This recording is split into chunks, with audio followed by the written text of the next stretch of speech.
We are in Delhi. It's called Buddha Jayanti park. Delhi के बीचों बीच एक सेंट्रल रिज है, उसमें ये पार्क है. And we just came here randomly, and I didn't know a place like this exists here.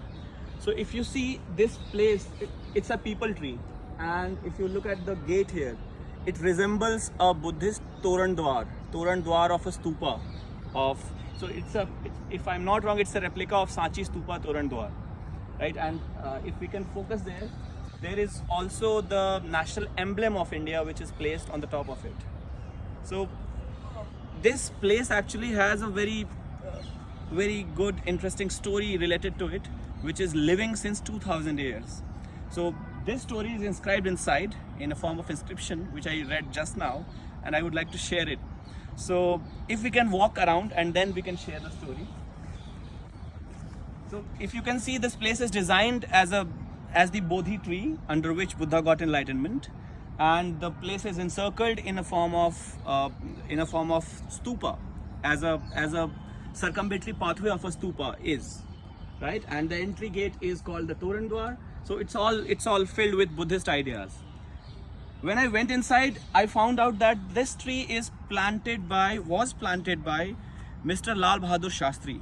So it must be from 1960s. And then I found out another inscription inside it, which says that almost 2000 years ago, the Sinhala king of Sri Lanka, he came to India. He went to Bodh Gaya and he took a part of the Bodhi tree which was there. The original Bodhi tree has been cut now. It doesn't exist. The tree which is there in Bodh Gaya right now is just another tree believed to be the Bodhi tree. Anyway, so this king comes to India, the Sinhala king. He takes a part of that Bodhi tree and goes back to Sri Lanka and plants that tree in his capital.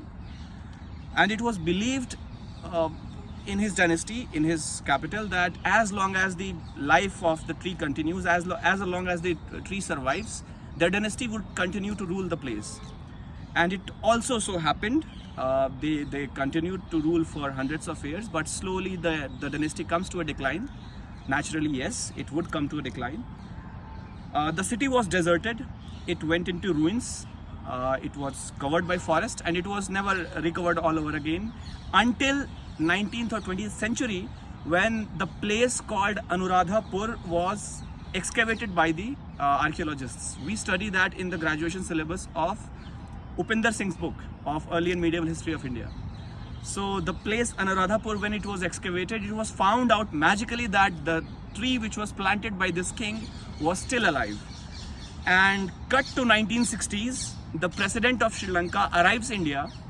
He brings a plantlet of that original tree which was planted in Sri Lanka, and that plantlet is planted here by Lal Bahadur Shastri, which has grown into this humongous tree. So this tree actually has a story of 2000 years with it. So if we can walk inside and look into where is this inscription placed.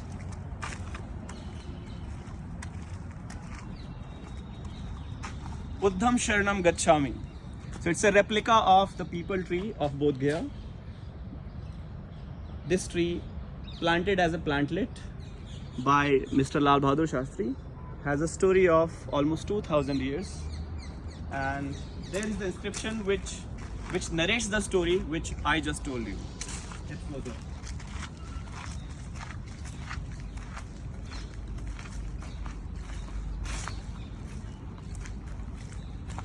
Yeah.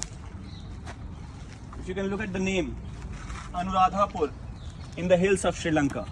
It was abandoned, it was re-excavated by the archaeologists in the 20th century. And finally, after 2000 years, that Anuradhapur was,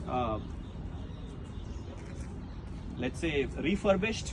उसको वापस बसाया गया, उसको वापस as a historical place restore किया गया, और उस ट्री के प्लांटलेट को यहाँ पे 1964 में लगाया गया.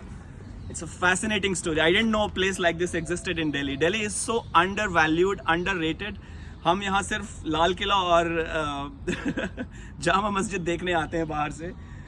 But these places make Delhi more unique. These places which are unheard and which are not very much explored. That's it. Thank you.